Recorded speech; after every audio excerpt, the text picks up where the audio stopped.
সম্মানিত দর্শক, আসসালামু আলাইকুম। আমি সোহেল তামজিদ হিরো, স্বাগত জানাই এসএফ টিভির নিয়মিত আয়োজন জনতার জিজ্ঞাসা অনুষ্ঠানের পক্ষ থেকে। দেশ ও দেশের বাইরে থেকে যে যেখান থেকে আমাদের অনুষ্ঠানটি দেখছেন, আজকে আপনাদেরকে জানিয়ে রাখি, বরাবরের মতো জনতার জিজ্ঞাসা অনুষ্ঠানে আমরা কোনো না কোনো রাজনৈতিক নেতাকে এখানে আমন্ত্রণ জানাই। সেই রকমই আমাদের আমন্ত্রণে আজকে সাড়া দিয়েছেন আলমডাঙ্গা উপজেলার পৌর বিএনপির জয়েন্ট সেক্রেটারি, যিনি রাজনৈতিক পরিচয়ের চাইতে নিজেকে সমাজসেবক হিসেবে পরিচয় দিতে স্বাচ্ছন্দ্য বোধ করেন, বিশিষ্ট ব্যবসায়ী ও একজন বিশিষ্ট মুক্তিযোদ্ধার সন্তান মোহাম্মদ আসিফ আল নূর তানিম। ওনার কাছে আজকে জনতার জিজ্ঞাসা থাকবে, সেই অনুযায়ী উনি জনতার প্রশ্নের উত্তর দিবেন। আসসালামু আলাইকুম তানিম। ওয়ালাইকুম আসসালাম। আমি শুরুতেই আপনাদের এই জনতার জিজ্ঞাসা এই প্রোগ্রামের আয়োজক এবং এসএফ টিভিকে ধন্যবাদ জানাই যে তারা আলমডাঙ্গার উপজেলাতে এত সুন্দর করে একটা প্রোগ্রাম আমাদের সামনে তুলে ধরছে, যেখানে আমার মনে হয় যে আলমডাঙ্গার মানুষের মনের কথাগুলা আপনি কিভাবে জানেন আমি জানি না। আমার মনে হয় যে এই প্রশ্ন আপনি কোথা থেকে পাইলেন? আগে থেকে কি আপনারা ডাটা কালেক্ট করেন না কি করেন?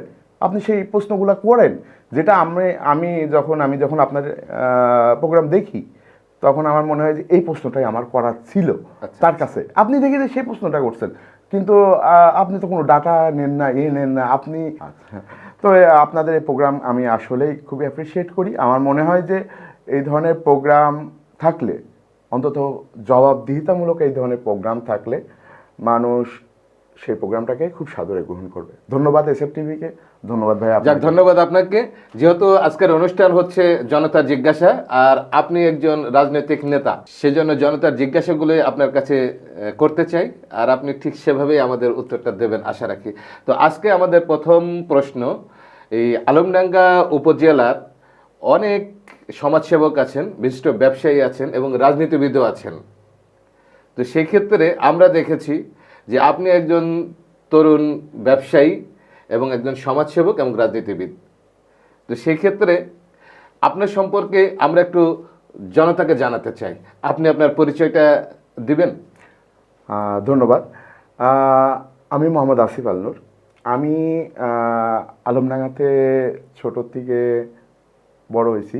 এসএসসি আমি পাইলট হাই স্কুলে দিছি, তারপরে আমি ঢাকাতে ক্যান্টনমেন্ট কলেজ, নর্থ সাউথ থেকে বিবিএ, ব্র্যাক ইউনিভার্সিটি থেকে এমবিএ করছি। আমার ছোটোখাটো কিছু বিজনেস আছে, ব্যবসার সাথে জড়িত। এই ব্যবসা ধরে আমি আলমডাঙ্গাতে মেনলি হচ্ছে যে 2016 সালের পর থেকে কন্টিনিউ আসি। এর আগে মানে শুধু আলমডাঙ্গাতে দেখা যাচ্ছে ঈদ ইয়েতে আসতাম, যেহেতু আমার আব্বু আম্মু দুজনই মারা গেছেন, সেই জন্য আলমডাঙ্গাতে এইভাবে সম্পৃক্ততা ছিল না অতটা।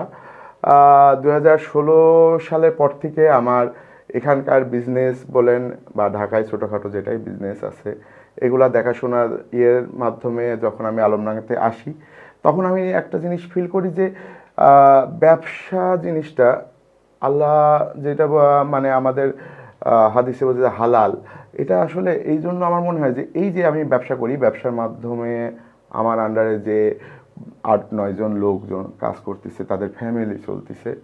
তো আমার এইটা খুব ভালো লাগে যে মানে আমার কিছুটা হলেও সেই ফ্যামিলি হেল্প করতে পারতেছি। এই জন্য আমি আর কখনোই চাকরি পিছনে ছুটি নাই।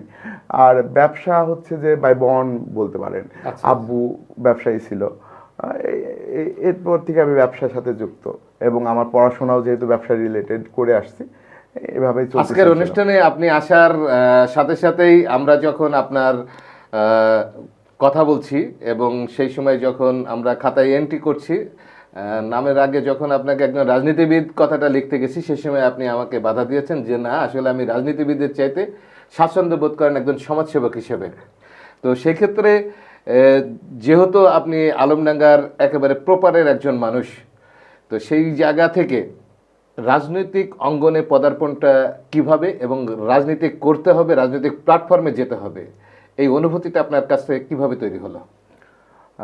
খুবই সুন্দর একটা প্রশ্ন করছেন। আমি রাজনীতিতে পদার্পণ, আসলে আমি দেখছি যে রাজনীতি আসলে কারোর এরকমভাবে পরিচয় দেওয়ার মতো যে আমি রাজনীতিক অমুক পোস্ট হোল্ড করি বলে আমি রাজনৈতিক সেক্রেটারি অমুক দলের সভাপতি, এটা না। তোমার নিজের পরিচয়টা আগে দরকার আছে। আমি কি করি? আমি অবশ্যই প্রথমে আমি পরিচয় দিতে পছন্দ করি যে আমি একজন ব্যবসায়ী।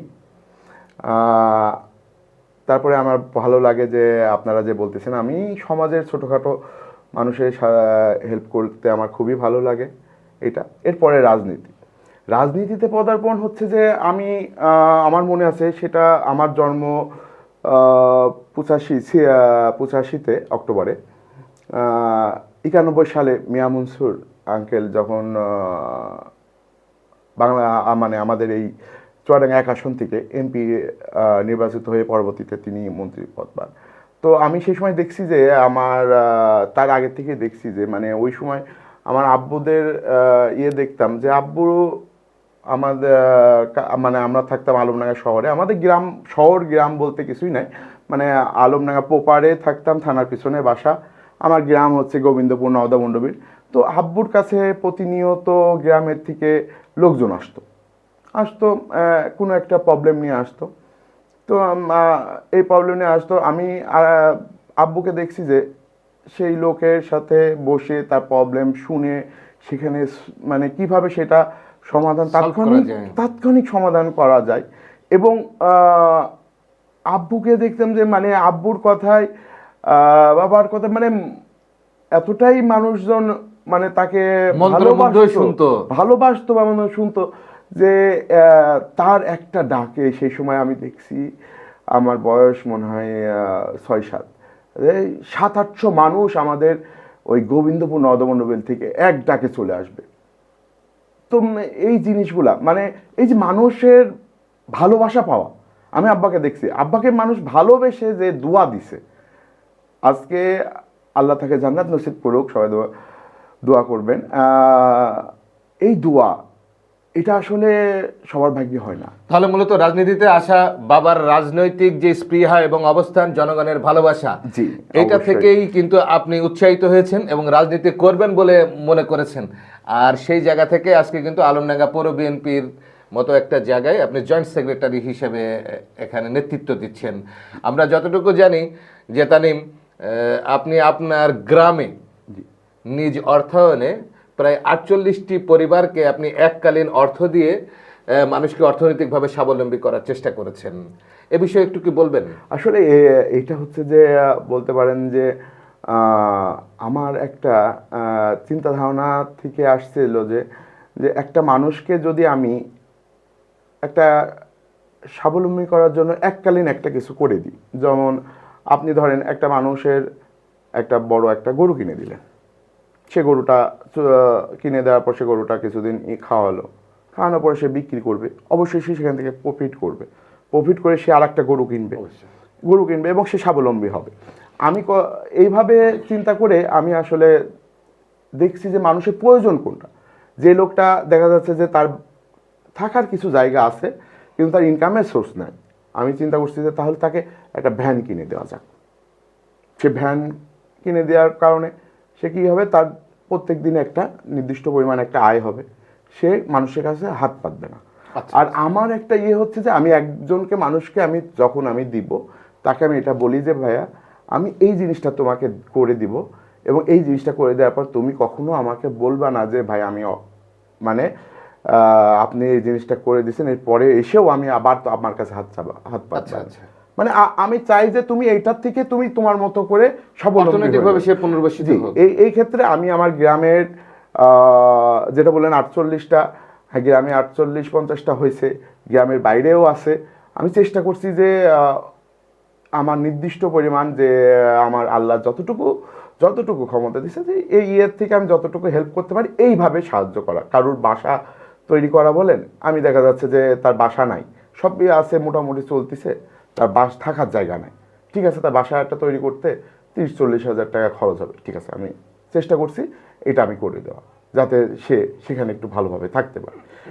আর এই জিনিসটা আমি আমার বাবা আমার মার কাছ থেকে শিখছি, কারণ আমার মাকে দেখছি যে মানুষকে কিভাবে ভালোবাসতে হয় সেটা। বলতে আসলে এটা ক্যামেরার সামনে বলা ঠিক না। আমার গ্রামে থেকে যখন মানুষজন আমাদের বাসায় আসতো, আমার মা, আমি কোনোদিনও দেখিনি যে আমার গ্রামের থেকে একজন মানুষ আমার বাসায় এসে মানে না খেয়ে চলে গেছে। আমার মা তাকে বসাবে, খাওয়া দাওয়া করাবে, যদি আমার আব্বু থাকে ভালো কথা, না হলে আব্বুকে ডেকে নিয়ে এনে তাকে শুনে তার প্রবলেম সলভ করে তারপর পাঠাবে। এই জন্য আমার আব্বু আম্মুকে আমার গ্রামবাসী, আমার এলাকাবাসী খুবই ভালোবাসে। আল্লাহ হয়তোবা তাদেরকে তাদের ভালোবাসার কারণে জান্নাতে দিবে ইনশাল্লাহ। সম্মানিত সুধী, আমরা আরও কথা শুনবো ওনার কাছ থেকে।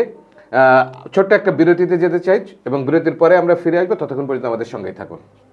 আলমডাঙ্গাবাসীর জন্য সুখবর। পশুহাট রোডে উদ্বোধন হয়েছে Suzuki Salman motors luxury motorcycle showroom. সম্মানিত দর্শক, আমাদের সঙ্গে থাকার জন্য আবার আপনাদেরকে আন্তরিক ধন্যবাদ জ্ঞাপন করছি। জি তামিম, জি। যে কথাটা বলছিলাম, যেহেতু আপনি আলমডাঙ্গা এই চুয়াডাঙ্গা জেলার ভিতরে সবচাইতে একটা বড় জি, উপজেলা উপজেলা। এবং এই উপজেলার পৌর বিএনপির আপনি জয়েন্ট সেক্রেটারি। জি ভাই। আসন্ন জাতীয় সংসদ নির্বাচন 12ই ফেব্রুয়ারি, জি ভাই। একেবারে দ্বারপ্রান্তে। একজন রাজনৈতিক নেতা হিসেবে আপনার কাছে একটা প্রশ্ন রাখতে চাই। এটা জনগণের প্রশ্ন, যে যেহেতু আমরা দেখতে পেরেছি যে নির্বাচনকে কেন্দ্র করে চুয়াডাঙ্গা এক আসনে বিভিন্ন সময় বিভিন্ন ধরনের কিছু বিচ্ছিন্ন ঘটনা ঘটেছে, যেটা আসলে নির্বাচনে মানুষের যে উৎসাহ নিয়ে যে ভোট কেন্দ্রে যাওয়ার যে উৎসাহ, সেই উৎসাহতে কিন্তু অনেকটা ভাটা পড়ছে। সুষ্ঠু এবং নিরপেক্ষ নির্বাচন করার ক্ষেত্রে একজন রাজনৈতিক নেতা হিসেবে আপনি কিভাবে ব্যাখ্যা করবেন? আসলে আমাদের এই সমাজে এখন রাজনীতি করতে গেলে আমরা যদি মনে করি যে প্রতিপক্ষকে শত্রু, তাহলে হবে না। প্রতিপক্ষ আমার হচ্ছে প্রতিদ্বন্দ্বী।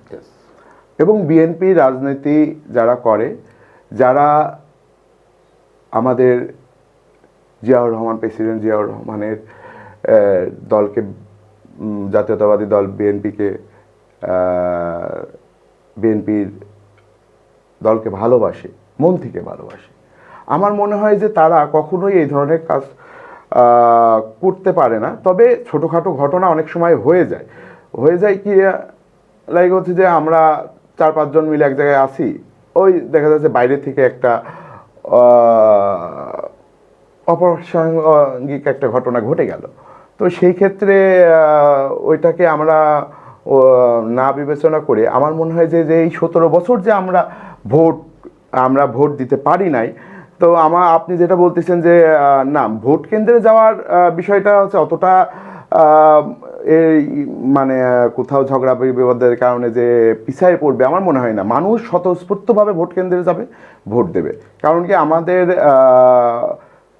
যে 17 বছর ধরে সুষ্ঠু এবং নিরপেক্ষ ভোটের জন্য এই পরিবেশকে ঠিকভাবে রাখার জন্য রাজনৈতিক নেতা এবং রাজনৈতিক দলের ভূমিকা আছে বলে কি আপনি মনে করেন? অবশ্যই রাজনৈতিক দলের ভূমিকা থাকতেই পারবে। আমি বিশ্বাস করি যে প্রতিটা রাজনৈতিক দলই তাদের জায়গা থেকে তাদের নেতাকর্মীদের সুষ্ঠুভাবে যদি দিক পরিচালনার দায়িত্ব দেয়, যে তাহলে আমার মনে হয় এই কিছু অকাঙ্ক্ষিত ঘটনা ছাড়া আমার মনে হয় না এই ধরনের কোনো বড় ঘটনা ঘটছে বা ঘটবে। এবং মানুষ স্বতঃস্ফূর্তভাবেই আজকে যা দেখতে পাচ্ছি চারিদিকে, যে ভোট কেন্দ্রে যাওয়া, ভোট দেওয়া যে একটা বিশাল আনন্দ, তারা সেটা করতে যাবে। আর 2 নম্বর হচ্ছে যে আমাদের দল বিএনপি রাজনৈতিক দল, এরা আসলে আমরা বিশ্বাস করি যে হচ্ছে যে মানুষকে কোনো মানে একটা স্বপ্ন যে দেখাবো, এই ধরনের স্বপ্ন দেখাবো না যেটা আমরা পূরণ করতে পারবো না। আমরা মানুষের সামনে যেসব স্বপ্নগুলো আমাদের তারেক জিয়া আমাদের মানে বলছেন, যেগুলা পূরণ করার মতো সেগুলাই কিন্তু আমরা মানুষের সামনে তুলে ধরেছি। এবং ইতিমধ্যে আমরা দেখেছি যে জাতীয়তাবাদী দল প্রায় 8,000 নেতা কর্মীকে তারা বহিষ্কারও করেছে। হ্যাঁ, সেটা তাদের অপরাধের কারণে। কারণ কি, আমাদের জাতীয়তাবাদী দলের ভিতরে এই ধরনের কোনো মানে বিশৃঙ্খলামূলক কাজ ঘটবে যারা, তাদের জায়গা হবে না। তারেক জিয়ার একটাই কথা, আমাদের চুয়াডাঙ্গার আমাদের সেক্রেটারি, আমাদের শরীফ ভাই, আমাদের গার্জিয়ান, তারও একই কথা, যে আমার দলের ভিতরে কোনো দুর্নীতিবাজ, কোনো মানে যারা বিশৃঙ্খলকারী, খারাপ কোনো লোকের জায়গা হবে না। এখন আপনি বলতে পারেন তাহলে এই ঘটনাগুলো কেন হচ্ছে? ঘটনাগুলো আসলে ওই যে বললাম না, আমার বিএনপি একটা বড় দল। এখন এই দলের ভিতরে এখন আমার ধরেন আপনি প্রতিটা মানুষ, প্রতিটা বিএনপির প্রতিটা মানুষের খোঁজ নিয়ে, প্রতিটা নেতার খোঁজ নিয়ে, প্রতিটা কর্মীর খোঁজ রাখা একটু মাঝে মাঝে দুঃসহকর কষ্ট হয়ে যায়। তো ওই কারণে কিছুটা বিশৃঙ্খল পরিবেশ ঘটছে। যদিও এই ঘটনাগুলা আমি মনে করি যে খুবই মানে দুঃখজনক। যদি এই ধরনের ঘটনা যে কোনো দলের জন্যই দুঃখজনক ঘটনা, তবে আমাদের উপরের হাইকমান্ড থেকে নিজের নির্দেশ অনুসারে আমরা কখনোই মানে এই রাজনীতিটাকে রাজনৈতিক কোনো দলকে শত্রু হিসাবে দেখি না। আমরা তাকে প্রতিদ্বন্দ্বী হিসাবেই দেখতে পছন্দ করি। এবং দিন শেষে যেহেতু আমরা সবাই আলমডাঙ্গায়, আমরা চিন্তা করব যে আমরা দিন শেষে আমরা যেই বিজয়ী হোক, আমরা আলমডাঙ্গাকে কিভাবে উন্নতি করতে পারবো। প্রতিদ্বন্দ্বী বলেন আর প্রতিযোগী বলেন, সেক্ষেত্রে বাংলাদেশ জামাত ইসলামী কিন্তু প্রতিদ্বন্দ্বিতার জায়গায়। আপনার দৃষ্টিতে, আপনি একজন বিএনপির নেতা, আপনার দৃষ্টিতে চুয়াডাঙ্গা জেলার 1 আসনের যিনি যে বাংলাদেশ জামাত ইসলামীর এমপি পদপ্রার্থী আছেন মাসুদ পারভেজ রাসেলকে আপনি কিভাবে মূল্যায়ন করেন? তার আগে বলতে চাই যে আমার আরেকটা পরিচয় হচ্ছে যে আমার আব্বু মুক্তিযোদ্ধা ছিলেন। তো অবশ্যই আমার ভিতরে সে মুক্তিযোদ্ধার চেতনা, মুক্তিযোদ্ধার প্রতি ভালোবাসা অবশ্যই আছে। এখন আসেন যে জামাত ইসলাম, আগে তো দল ছিলই হচ্ছে 2টা, বিএনপি, আওয়ামী লীগ। জামাত ইসলাম এই দলটা নতুন করে এসে এখন যদি স্বপ্ন দেখে যে আমরা দেশকে পরিচালনা করব, তাহলে আমার কাছে মনে হয় যে এটা হাস্যকর ছাড়া কিছুই না। কারণ ওই যে একটা কথা আছে না যে জামাত ইসলামে যে অনেকে বলতেছে আমরা দেশে ইসলামিক ব্যাংক পরিচালনা করে ফেলতেছি। আরে ব্যাংক পরিচালনা করা তো আর দেশ পরিচালনা করা এক না। আচ্ছা আচ্ছা, কিভাবে হতে পারে? যেখানে আপনার হচ্ছে যে দেশের অর্থনীতি, যেখানে দেশের মানুষের চাহিদা, যেখানে আপনি চিন্তা করেন যে বর্ডার এলাকায় কিভাবে পরিচালনা করবে, যেখানে কূটনীতিকটা কিভাবে পরিচালনা করবে, সেই বিষয়ে তাদের কোনো নলেজ নাই, কোনো জ্ঞান নাই। আমরা কি করছি? আমরা বলে ফেলতেছি আমরা ওই ব্যাংক পরিচালনা করতে পারছি, আমরা দেশও পরিচালনা করতে পারবো। আসলে এটা হাস্যকর ছাড়া কিছুই না ভাই, কিছু মনে করবেন না। তবে হ্যাঁ, মাসুদ ভাই অনেক ভালো মানুষ, আমরা তাকে শ্রদ্ধা করি এবং তাকে প্রতিদ্বন্দ্বী হিসাবে আমরা মনে করি। তবে আমাদের এই আলমডাঙ্গা 1 আসনে আমাদের শরীফুজ্জামান শরীফ ভাই যেভাবে আপনি বলতে পারেন যে এই যে 17টা বছর যেভাবে তার উপরেও অত্যাচার হয়েছে এবং তার আমাদের যে দলীয় নেতা কর্মীদের উপর যে অত্যাচার হয়েছে, ধরেন আমি আমার চাচাতো ভাইয়ের একটা গল্প বলি। আমার এক চাচাতো ভাই জেলে গেছে, তার জেলে আমাকে বলতে, ভাই শরীফ ভাই আমার ঈদে 1000 টাকা, জেলে ছিল সে, পাঠাই দিচ্ছে। তার মানে সে মানে যখন দলের কোনো কর্মী বিপদে পড়ছে, সে তার জায়গা থেকে সর্বাঙ্গীকভাবে চেষ্টা করছে যে তাকে হেল্প করা। আর আজকে ধরেন এই যে 17 বছর ধরে সে দলটাকে সুন্দরভাবে গুছিয়ে আজকে এইভাবে রিপ্রেজেন্ট করছে বলে আজকে আমাদের তারেক রহমান তাকে আজকে এই মনে করছে যে চুয়াডাঙ্গা 1 আসনের, এটা অস্বীকার করার কোনো সুযোগ নেই। সে আসলে চুয়াডাঙ্গার বিএনপির রাজনীতিটাকে দীর্ঘ সময় ধরে উনি কর্মীদের সঙ্গে আছেন, মাঠে আছেন, যার কারণে দল তাকে মূল্যায়ন করেছেন। অবশ্যই। তো যেহেতু আপনি শরীফুজ্জামান শরীফের খুব কাছের এবং ঘনিষ্ঠ একজন মানুষ এবং পুরো বিএনপির জয়েন্ট সেক্রেটারি, বিএনপির রাজনৈতিক দলের একটা পদ নিয়ে আপনি কাজ করে যাচ্ছেন এবং নেতৃত্ব দিচ্ছেন, আগামী জাতীয় সংসদ নির্বাচনে ধানের শীষ প্রতীকে যদি শরীফুজ্জামান শরীফ চুয়াডাঙ্গা 1 আসনের এমপি হিসেবে যদি নির্বাচিত হন, আর আপনি আলমডাঙ্গার সন্তান, একজন রাজনৈতিক নেতা, বিশিষ্ট ব্যবসায়ী এবং একজন সমাজকর্মী, তো সেই জায়গা থেকে আলমডাঙ্গাবাসীর জন্য কোন কোন জিনিসগুলো প্রয়োজন এবং কোন কোন জায়গাগুলো আসলে সঠিকভাবে পরিচালনা করা দরকার বলে আপনি মনে করেন, এবং কোন কোন অসঙ্গতি জায়গাগুলোকে সঠিকভাবে পরিচালনা করা এবং আলমডাঙ্গার উন্নয়নের জন্য কোন কোন বিষয়ের উপর আপনি প্রাধান্য দেবেন, এবং আপনার মনোনীত প্রার্থী যিনি আছেন অর্থাৎ শরীফুজ্জামান শরীফ যদি এমপি হন, ওনার কাছ থেকে কোন কোন জিনিসগুলো প্রাধান্যতা দিবেন আপনি? এইটা একটা সুন্দর কোশ্চেন করছেন। এই কোশ্চেনের আগে আমি বলতে চাই যে আমরা বিএনপি যারা রাজনীতির সাথে যুক্ত এবং যারা জাতীয়তাবাদী দল বিএনপিকে ভালোবাসে এবং যারা বিএনপিকে মানে ভালোবেসে 17 বছর বিভিন্ন ত্যাগ করছে, বিভিন্ন কষ্ট করছে, তাদের জন্য সর্বপ্রথম আমার দলের নেতা তাদের জন্য মানে গভীরভাবে তাদের প্রতি তাদের সম্বোধনা আছে।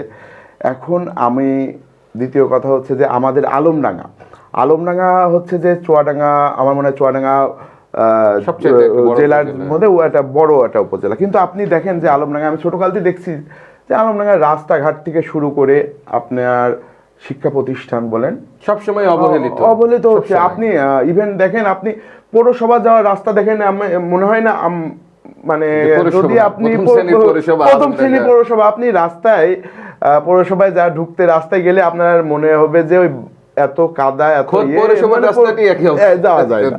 তো সেই ক্ষেত্রে আমাদের আজকে সকালে শরীফ ভাই যখন গণমানুষের ভিতরে ছিল, তখন সে যেসব কথাগুলা বলছে, এটা সে সবসময় বলে সে আসলে প্রথম কথা, সে আলমডাঙ্গার একটা মডেল পৌরসভা করবে। আচ্ছা আচ্ছা। মডেল পৌরসভা বলতে যেখানে রাস্তাঘাট থেকে শুরু করে শিক্ষা প্রতিষ্ঠান থেকে শুরু করে আপনার স্বাস্থ্য হসপিটাল সবই সুন্দরভাবে থাকবে। তার মধ্যে আমার মনে হয় যে আলমডাঙ্গাতে একটা সুন্দর একটা ভালো সরকারি হসপিটাল দরকার ছিল, যেটা আসলে আমি জানি না এই 17 বছর ধরে আসলে কি এটা কেন হয় নাই। তো তার যে টার্গেট সেটা হচ্ছে যে প্রথম হসপিটাল তো হবে ইনশাল্লাহ, এবং যে কমিউনিটি যে ক্লিনিকগুলো আছে ইউনিয়নে, সেই কমিউনিটি ক্লিনিকেও এমনভাবে মানে পরিচালনা হবে, সেখানে একজন সুদক্ষ ডাক্তার থাকতে পারে বা তার আন্ডারে কিছু মানুষ থাকবে, যে যাতে আমার কথা হচ্ছে যে স্বাস্থ্যসেবাটা মানুষের দ্বার প্রান্তে পৌঁছায় যাবে, প্রথম কথা। দ্বিতীয় কথা, সে আজকে বলছে যে কৃষকদের মৌলিক অধিকার, কৃষকরা তারা ন্যায্য দামে সার নিতে চায় এবং তাদের ফসল ওঠার পর ন্যায্য দামে বিক্রি করতে চায়। কিন্তু কিছু কারণে হয়তো বা এগুলা অনেক সময় হয় না। কিন্তু আমাদের শরীফ ভাইয়ের একটাই কথা, কৃষকরা ন্যায্য দামে তাদের সার কিনবে এবং তাদের ফসল যেন তারা ডিরেক্ট সরকারের কাছে বিক্রি করতে পারে, এই জন্য ইউনিয়নে তিনি সেই ব্যবস্থা গ্রহণ করবে। আচ্ছা আচ্ছা। আর আমাদের বলেন শিক্ষা খাতে আলমডাঙ্গাতে দেখেন, আমার মাঝে মাঝে মনে হয় যে আমার বাচ্চাগুলাকে এখানে পড়াবো না, কারণ এই পরিবেশটা আমার মনে হয়। তো সেই ধরনের শিক্ষা অঙ্গন তৈরি করার জন্য কালকে টরিক ভাই শরীফ ভাইয়ের বড় ভাই টরিক ভাই আমাদেরকে অনেক কথা বলছেন। তার ইয়েতে সে বলছে যে এটা যদি সরকারিভাবে না হয়, উনি বলছে বেসরকারি ইনভেস্টর নিয়ে এসে হলেও আমাদের এখানে একটা সেইভাবে হসপিটাল, শিক্ষা ব্যবস্থা সেটা সে তৈরি করবে। এই যে এই কথাগুলা আমরা যে বলতেছি, বিএনপি বলতেছি যে আমরা এই করব, আমাদের প্রতিপক্ষ দল কি করবে? সে কি বলছে?